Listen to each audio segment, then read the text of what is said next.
হতে পারে, তার আগে না। উপদেষ্টা হোক আর রাজনীতিবিদ, কাউকেই ছাড় দেওয়া হবে না। সাধু সাবধান, কে কি করছেন কিংবা করতে যাচ্ছেন কোনো কিছুই গোপন থাকবে না। শেখ হাসিনা তো জান নিয়ে পালাইতে পারছে, আপনারা সেটাও পারবেন না।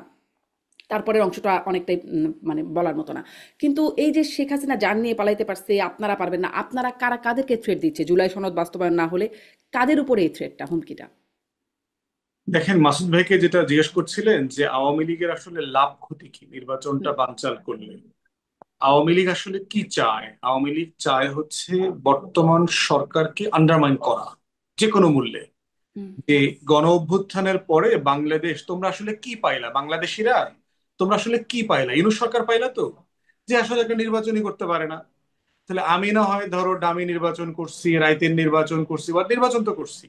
আর এখন তো সব গণ অভ্যুত্থানের পক্ষে তোমরা, তো সেই সরকার তো একটা নির্বাচন করতে পারতেছে না। দেশের আইন শৃঙ্খলা পরিস্থিতি নিয়ন্ত্রণে নাই, আমলারা কথা শুনে না। ইলেকশন কমিশন একটা আপিল শুনানির ভিতরে দুই পক্ষের মারামারি থামাইতে পারে না। সে 43,000 সেন্টারে নিরাপত্তা কেমনে দিবে? এই যে একটা নতুন গণ অভ্যুত্থান পরবর্তী বাংলাদেশের উপরে জনগণের যে আস্থা তৈরি হওয়ার জায়গাটা, এই আস্থাটাকে আঘাত করা, এই আস্থাটা ভেঙে যাবে, এটা এটা সে চায়। দ্বিতীয়ত যেটা চায়, যে বানচাল করবার চেষ্টা করে যদি ফেব্রুয়ারি থেকে ইলেকশনটা পিছায়া দেয়া যায়, হুম। তাহলে যেটা হবে, রাজনৈতিক দলগুলোর ভিতরে বিভেদ এবং দূরত্ব বাড়বে। যে তখন আসলে কে আওয়ামী লীগের পক্ষ হয়ে নির্বাচন পিছানোর ইয়ে করতেছে, ষড়যন্ত্র করতেছে, কে আওয়ামী লীগের দোসর, কোন দল আওয়ামী লীগের কাছ থেকে টাকা নিছে, কোন দল এই এসালমের টাকা দিয়ে বড় বড় সমাবেশ মিছিল মিটিং করতেছে, কোন দল এসালমের সম্পত্তি পাহারা দিতেছে। এই যে একজনের ব্যাপারে আরেকজনের যে বক্তব্যগুলো আছে, যেগুলো আমরা সিটিং রুমে বেডরুমে রেগুলার মাসুদ ভাইরা বিভিন্ন হাউজে হাউজে গিয়ে গোপনে গোপনে কথা বলেন, এগুলো তখন পাবলিক হয়ে যাবে। যে আসলে কার ছেলে কোন কোম্পানিতে ডাইরেক্টর হয়েছে, কে কার গাড়িতে চড়ে, কে কার সম্পত্তি পাহারা দিচ্ছে, কার বস্তা কোথায়, কে কার ব্যাংকের মালিকানার দায়িত্ব নিছে, দখলের দায়িত্ব নিছে। এই আলোচনাগুলো তখন আসবে। আসলে যেটা হবে, তখন আওয়ামী লীগ বলতে পারবে, দেখো এই নির্বাচন তো মানে আমরা তো নির্বাচন বাইরে থেকে মানে বাধা। এখন আসছে না কেন? তখন আসবে, আর এখন আসছে না কেন? এখন এখন আপনার খুবই বিচ্ছিন্ন আলোচনা আকারে আসছে আর কি। তখন যেটা আসবে, এটা অনেক বড় বড় দলের বড় বড় নেতারা তখন এগুলো বলবেন আর কি। এখন যেটা আপনার অনলাইনে বট আইডি, এই আইডি, গসিপ, এইভাবে আসতেছে আর কি। তখন এটা মোটা দাগে আসবে। এইটা করার মধ্য দিয়ে যেটা হবে, যে গণ অভ্যুত্থানের ব্যাপারে, গণ অভ্যুত্থানের পক্ষের মানুষদের ব্যাপারেই গণ অভ্যুত্থানের সমর্থককারী জনগণরা তখন বিরক্ত হয়ে যাবে। যে কি করলাম, ওই তখন আগের ডায়লগ আওয়ামী লীগের মতো, আগেই তো বেশ ভালো ছিলাম, এই সেই, এমন বাংলাদেশ কি চেয়েছিলাম, ওই সব সব আলোচনা আসবে। এইটা হলো তার টার্গেট। থার্ড যেটা চায় আওয়ামী লীগ, সেটা হচ্ছে গণ অভ্যুত্থানের পরে একটা নির্বাচিত সরকার আসা মানে হচ্ছে রাষ্ট্রের একটা সাংবিধানিক ধারাবাহিকতা, সরকার ব্যবস্থার একটা ধারাবাহিকতা প্রতিষ্ঠিত হয়ে যায়। অতএব এই ধারাবাহিকতা প্রতিষ্ঠিত হয়ে যাওয়া মানে হচ্ছে যে আওয়ামী লীগের রাজনীতিটা এই ধারাবাহিকতার যে বাইরে, আওয়ামী লীগ ছাড়াও যে বাংলাদেশে রাজনীতি এবং নির্বাচন হতে পারে, এইটা প্রমাণিত হয়ে যাবে। সেটার মধ্য দিয়ে যেটা হবে, আওয়ামী লীগের রাজনীতি আরো বেশি বিপদে পড়বে, এবং যেটা বারবার বলি, যে সে আসলে ডাইনোসরের মতো কঙ্কালে পরিণত হবে। অতএব এই সংকটগুলোকে সামনে রেখে যতটুকু সম্ভব সরকারকে আন্ডারমাইন করা, বিব্রত করা, হেয় করা, এই কাজগুলো হচ্ছে আওয়ামী লীগ এখন চায়। সে সরকারে আসুক বা না আসুক, এটা তার আলোচনা না, কিন্তু বিব্রত করা, অন্যকে হেয় করা, এবং এটার উপরে জনগণকে একটা বীতশ্রদ্ধা, সেটা হচ্ছে তার টার্গেট। জি। আওয়ামী লীগের টার্গেটটা বুঝলাম। এবার জুলাই সনদের মানে যেটা নিয়ে একটু আগেও আলোচনা করছিলাম, বাস্তবায়ন না আচ্ছা, হলেও আপনি আমি বলছিলেন তার আগে নির্বাচন একটু কিন্তু প্রশ্ন করতে চাই। বলে নেন। এই ফওয়াদ ভাই একটা কথা বললেন যে বিভিন্ন হাউসে মাসুদ ভাইরা যে যায়, এটা আসলে কি হ্যাঁ, আমি গোপনে বুঝি নাই গোপনে। কিন্তু না কথাটা, গোপনে গোপনে আমিও একটু তো আপনার কাছে বুঝতে clear চাচ্ছিলাম করবেন? বিষয়টা। আমি জি। কিন্তু বুঝতে পাই না জিনিসটা। মানে ওইটা উনি যে, হ্যাঁ। যেগুলো ধরেন ব্রেক টাইমে আপনার টেলিভিশনে টক শো ব্রেকে ব্রেকে আপনারা যে কথাগুলো বলেন, ওইগুলোর কি কথা, বলেন? যেগুলো একসময় হয়ে যাবে আর কি, শুধু ব্রেকে থাকবে। কি বলেন মাসুদ ভাই, ব্রেক ওইগুলো টাইম একটু আমরা শুনি যে গোপনে গোপনে যেগুলো। এখন না, আমি আসলে মানে ঠিক আছে, ব্রেক টাইমে তো আমরা অনেক হাসি তামাশা করি, অনেক রসিকতা করি, সেটা করি। কিন্তু ওইটার মধ্যে মানে কোনো রকম মানে মতলব আছে কিনা, থাকতেই পারে। সেই মতলবগুলো যদি দু একটা যদি এক্সাম্পল দিতেন ফুয়াদ ভাই, তাহলে আমার জন্য খুব সুবিধা হতো। আমি এবার এই ওগুলো সমস্ত ব্যাপারগুলো খুব সিরিয়াসলি নেই আর কি। রেকর্ডিং বন্ধ হয়ে যাবে না, তখন তো একটা বলবো আর কি। রেকর্ডিং আচ্ছা, ঠিক বন্ধ হয়ে আছে। গেলে দু একটা বলবেন? হ্যাঁ, ওগুলো উনি কিন্তু আমরা আমাকে আবার একটা দর্শকরা জিনিস পরে হলো কি, জিজ্ঞাসা করেন, অনেকে জিজ্ঞাসা করেন যে আপনি তো ফুয়াদ অনিয়ারে ভাই। বললেন, তো আপনি তো হুম। অনিয়ারে বললেন, অনিয়ারে বলার কারণে মানুষ তো শুনে ফেললো। এখন যদি আমি ব্যাখ্যাটা, এখন তারা হয়তো ভাববে আমি কারো কাছে যে টাকা চেয়েছি, কারো কাছে যে হুম। তদবির করেছি, না, এরকম যেহেতু, হ্যাঁ, এটা একটু ক্লিয়ার করলে আমার জন্য ইজি হয় আর কি। যেটা বলছি, ধরেন আমরা পার্সোনালি অনেক ঘটনা জানি, ধরেন কে জি কোন জি কোম্পানি, কোন রাজনৈতিক দলের কোন নেতা, আওয়ামী লীগের কোন কোম্পানির ব্যবসা বাণিজ্য দেখভাল করতেছে, চাঁদাবাজি করতেছে, তাদের কাছ থেকে কে কত টাকা নিচ্ছে, এগুলোর তো অনেক ঘটনা আমরা জানি। কিন্তু রাইট রাইট পাবলিক স্পেয়ারে বলবার মতো সাফিসিয়েন্ট এভিডেন্স তো আমাদের কারো কাছে নাই। রাইট রাইট রাইট রাইট যথেষ্ট সলিড জায়গা থেকে এগুলো জানি যে এই ঘটনা রাইট, আমি বুঝতে পেরেছি, আমি বুঝতে পেরেছি। ওইরকম গল্প তো আমরা মাসুদ ভাইয়ের অনেকগুলো করেছি জি আর কি। জি রাইট জি। রাইট রাইট, হ্যাঁ। আচ্ছা, মানে সেই গল্পগুলোই প্রকাশ্যে চলে আসবে কদিন পরে, আপনি বলছিলেন সেটা। হ্যাঁ, ব্যাসাফদ, এবার যদি ওই প্রশ্নটা করেন যে জুলাই সনদ বাস্তবায়ন না হলে সার্জিস আলম যে হুমকিটা দিচ্ছেন যে যান নিয়ে পালাইতে পারছেন শেখ হাসিনা, আপনারা পারবেন না, কাদেরকে হুমকি দিচ্ছেন বলে আপনার মনে হয়? এবং বাস্তবায়ন না হলে তাহলে আলোচনা আগাবে কি করে? জি।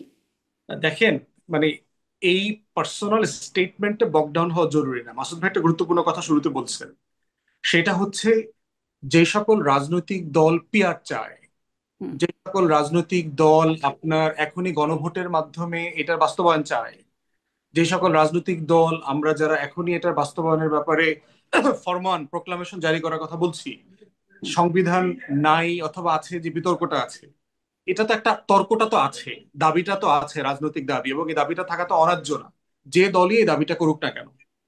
বিএনপি বলছে আমরা আগামী সংসদে এসে 2 বছরের মধ্যে এটা বাস্তবায়ন করব, কোনো দায় মুক্তির অঙ্গীকার আমরা এখন করতে পারবো না। ফাইন, আপনার পজিশন এটা। কিন্তু যারা এখন চায়, যারা এখন বড় বড় সমাবেশ করছে, রাজনৈতিক দাবি দাওয়া দিচ্ছে, এটা তো নির্বাচনের আগে রিজলভ করতে হবে কোন না কোনো ফর্মে। আমি পার্সোনালি প্রস্তাব দিয়েছি ঐক্যমত্য কমিটি জুলাই সনদ বাস্তবায়ন নিয়ে এজেন্ডাভুক্ত হুম। আলোচনা করবেন, তখন এই বিষয়গুলো আলোচনা আসবে। নিম্নকক্ষে আমরা পিয়ার চাই, পক্ষে বিপক্ষে তর্ক বিতর্কগুলো আসুক, আসার পরে দেখি আমরা একটা কনসেনসাসে পৌঁছতে পারি কিনা। আমরা বাস্তবায়নের ব্যাপারে কি আমরা আগামী সংসদের উপরে ছেড়ে দেবো, না আমরা এখনই বাস্তবায়ন করতে পারি, এ ব্যাপারে আমরা একমত হতে পারি কিনা। আলোচনাটা তো হওয়া দরকার, কথাটা তো হওয়া দরকার কোনো না কোনো ফোরামে। এবং ঐকমত্য কমিশনে যেহেতু আমরা এই আলোচনাগুলো করেছি, পারহ্যাপস ওটাই বেস্ট ফোরাম এখন এই আলোচনাগুলো করা। কারণ সময় যত গড়াবে, নির্বাচন কেন্দ্রিক এই আলোচনাগুলো অনিশ্চয়তা তৈরি করবে। তাই আলোচনাগুলো যদি আমরা এখন তাড়াতাড়ি শেষ করে ফেলতে পারি, তাহলে নির্বাচনের ফোকাস সবাই আলোচনাটা করতে পারবে।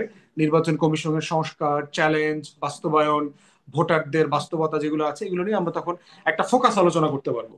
জি। তা আমি এই যেটা আলোচনায় বলছি, ঐক্যমত আসতে আসতে বা ঐক্যমত আনার প্রচেষ্টার মধ্যে অন্যরকম অন্যদিকে কোনো ঐক্য আবার হচ্ছে কিনা বা হওয়ার সম্ভাবনা দেখছেন কিনা, আমি এই অর্থে বলছি যে যেমন সালাউদ্দিন আহমেদি তিনি বলছেন, এখন তো তিনি খুব ভোকাল, তিনি বলছেন মানে তিনি একরকম এনসিপি কে বলছেন যে তাদের জন্য আলোচনার দরজা খোলা, জামায়াতের সাথে কোনো জোট হবে না, কিন্তু এনসিপির জন্য আলোচনার দরজা খোলা। ব্যাসরা ফুয়াদ, হ্যাঁ, আপনার কাছেই জানতে চাই একটু যে এই মানে আপনাদের ঐক্যমতের আলোচনার মধ্যে ওইদিকে কোনো ঐক্য হয়ে যাবে এরকম কি সম্ভাবনা দেখেন? দেখেন একটা জোট আর কি। রাজনীতি, ইলেকশন নিয়ে একটা রাজনীতি বাংলাদেশে বরাবরই ছিল। ভোট আসলেই আপনার সিট ভাগাভাগির রাজনীতি, কে কাকে কোথায় ছাড় দেবে না দেবে। আর এখন যেহেতু এইবার মোর লাইকলি যে আপনার আওয়ামী লীগ জাতীয় পার্টি নির্বাচনে অংশগ্রহণ করতে পারবে না, বিএনপির জায়গা থেকে নির্বাচনটা তো কাইন্ড অফ এ মানে সুষ্ঠু একতরফা নির্বাচনের মতো একটা বাস্তবতা তার সামনে বিরাজ করছে। কারণ বিএনপির পরের যে দলগুলোর সাইজ, সেটা ধরেন বিএনপির পরে দশম পর্যন্ত কোনো দল নাই। বিএনপিকে 100 আসনে সিরিয়াসলি প্রতিদ্বন্দ্বিতা করতে পারবে এমন বাস্তবতা বিএনপি ছাড়া সকল দল মিলেও পারবে না। তো এখন এরকম একটা বাস্তবতা যেটা হবে 73 সালে এবং 2018 সালে যেটা হয়েছে, যে একটা ফ্রডুলেন্ট, একটা জালিয়াতির একতরফা নির্বাচন হয়েছে, এইবার আমরা আশঙ্কা করতেছি একটা সুষ্ঠু একতরফা নির্বাচন হবে, এবং সেটা কারোর জন্য মঙ্গলজনক হবে না। তো সেইখানে এই আলোচনাটা তো গুলো আসছে, কে কাকে কি ছাড় দেবে, গণ অভ্যুত্থানের পক্ষের শক্তিকে, যুগপদের ব্যাপারে তো বিএনপির অলরেডি একটা হুম। বক্তব্য আছে যে আমরা জাতীয় ঐক্যমতের সরকার করব নির্বাচিত হলে পরে। অনেক দলের সাথে তারা বসছে, সিট ছেড়ে দিচ্ছে, কোনো কোনো দলকে দেখলাম 4টা সিট ছেড়ে দিয়েছে, বিভিন্ন রাজনৈতিক দলকে দেখলাম আপনার চিঠি দিয়ে দিয়েছে, আপনি দেখেছেন বিভিন্ন নেতাকে, 11-12 হুম। জন রাজনৈতিক দলের নেতাকে অলরেডি চিঠি ইস্যু করে দিয়েছে। তো এই আলোচনাটা চলছে, এই চলার ভিতরে আমি কোনো দোষ দেখি না। প্রশ্ন হচ্ছে আমরা ইন প্রিন্সিপাল কয়েকটা জিনিস দেখতে চাই। একটা হচ্ছে নির্বাচনটা যেন গণতান্ত্রিক জায়গা থেকে একতরফা না হয়, ভোটারদের যেন একটা ভালো বিকল্প থাকে এর মধ্যে। তো এই বোঝাবুঝির নির্বাচনের যেটা ঝুঁকি, সেটা হচ্ছে জনগণের সামনে আসলে ভালো করে অপশন দাঁড়াচ্ছে না। কারা বিরোধী দল হবে? আপনি এমন একটা বাস্তবতা তৈরি হলো, সবাই মিলে সংসদে গেল আপনার, তো বিরোধী দল কে? তো আলটিমেটলি সরকারের সমালোচনা কে করবে? সংসদের যে মর্যাদা, ওয়েস্টমিনিস্টার পার্লামেন্টের যে স্ট্যাটাস, সেটা কি হবে? অতএব সেই তর্কগুলো আমাদের মধ্যে আসাটা জরুরি, কারণ গণ জি, অভ্যুত্থানের স্পিরিট ধারণ করি, মানে যেন সরকারি দল বিএনপির বিকল্প কে হবে সেটি একটা প্রশ্ন, এবং প্রায় সময় মাসুদ কামাল একটা প্রশ্ন তোলেন যে আওয়ামী লীগকে যারা ভোট দিতে চায় তাদের জন্য বিকল্প কি আছে, তাদের জন্য বিকল্প কি অপশন আছে। ব্যাসার ফদ, আপনার কাছে আমি এটাতেও একটু আসবো, কিন্তু আমি মাসুদ কামাল একটু জোটের প্রশ্নটা যেহেতু আসছে, এটা নিয়ে একটু কথাটা শেষ করি যে আপনার কাছে কি মনে হয় জোটের বাস্তবতা নির্বাচনের আগে কেমন হবে? এনসিপির জন্য দরজা খোলা আলোচনার এরকমটা বলছে, আবার ব্যারিস্টার ফওয়াদ বলছে কাউকে চারটা, কাউকে এরকম আসন ছেড়ে দেওয়া হচ্ছে, কাউকে কাউকে আবার একরকম ক্লিয়ারেন্স দেওয়া হচ্ছে যে দলের পক্ষে মানে দলের লোকজন ওই ওই আসনে ওই প্রার্থীর পক্ষে কাজ করবে, এরকম ব্যাপার আমরা জানতে পারছি। এমন কি হতে পারে নির্বাচনে বিএনপি এনসিপির জোট এখন যারা মোটামুটি মুখোমুখি পর্যায়ে প্রায় দাঁড়ায়?